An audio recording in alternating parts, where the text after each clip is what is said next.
મારું નામ છે ધર્મેશ વાઘેલા. મારી સાથે છે ધ્વની પટેલ, કરણ ચંગોત્રા અને વૈદેહી નવાપરિયા.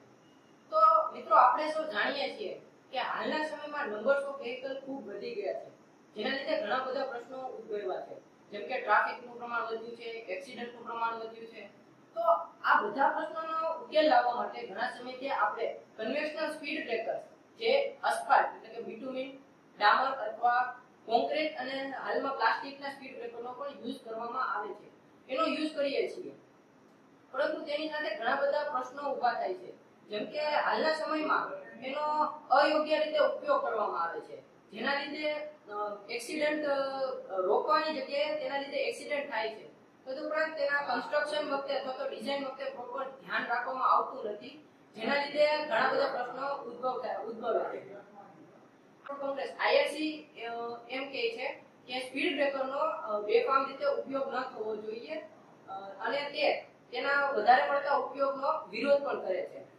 તો આ બધા પ્રશ્નોનું સોલ્યુશન લાવવા માટે અમે આ સ્પીડ બ્રેકર બનાવ્યું છે, જેનું નામ છે નોન ન્યૂટોનિયન ફ્લુઇડ સ્પીડ બ્રેકર.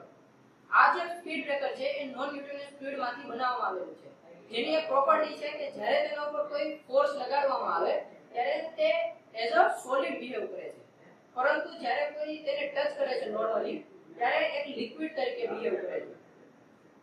આ મોડેલની અંદર અમે કોન્સ્ટાર્ચ અને પેક 400 ને 60 ગ્રામના પ્રોપોર્શનની અંદર મિક્સ કરીને અમે નોન ન્યૂટોનિયન ફ્લુઇડ બનાવ્યું છે. તદુપરાંત મોડેલની બોડી બનાવવા માટે જે ફ્રેમ જે છે લોખંડની ફ્રેમ યુઝ થઈ છે. તદુપરાંત PVC coated fabric, plastic pipe અને કાર્બન ફાઇબર ટ્યુબનો પણ અમે ઉપયોગ કરેલો છે. આ સ્પીડ બ્રેકર વાપરવાના ફાયદા એ છે કે જ્યારે કોઈ પણ સ્લો મૂવિંગ વ્હીકલ આના ઉપરથી પસાર થાય તો ડ્રાઈવરને કોઈ ઇન્કન્વીનિયન્સ ઊભું થતું નથી.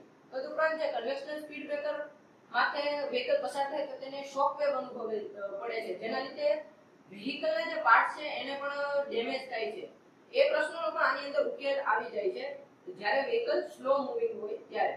તદુપરાંત વ્હીકલને જે ડિઝાઇન સ્પીડ હોય એની કરતા જો તે નીચે એની સ્પીડ ઉપર ચાલતું હોય તો તેને સ્પીડ બ્રેકર પાસે બ્રેક મારવાની જરૂર પડતી નથી, જેથી ઘણો બધો ટાઈમનો પણ બચાવ થાય છે અને નોઇઝ પોલ્યુશન પણ ઓછું થાય છે. તદુપરાંત ફ્યુલ ઇફિશિયન્સીમાં પણ વધારો થાય છે. તો હવે હું તમને આ સ્પીડ બ્રેકરનું વર્કિંગ બતાવીશ. તો મિત્રો, હવે હું તમને આનું ડેમોન્સ્ટ્રેશન કરીને બતાવીશ.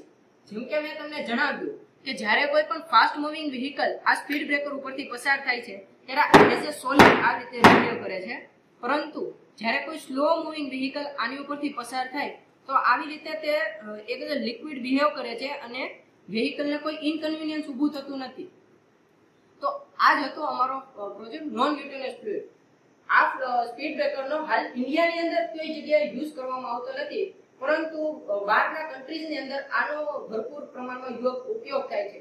સ્પીડ બ્રેકર જે ખરેખર મૂકવા જોઈએ એની જરૂરત કોલેજ, સ્કૂલ, હોસ્પિટલ અથવા તો પાર્કિંગ લોટ જેવી ઇમ્પોર્ટન્ટ જગ્યા ઉપર જ સ્પીડ બ્રેકરનો યુઝ કરવો જોઈએ.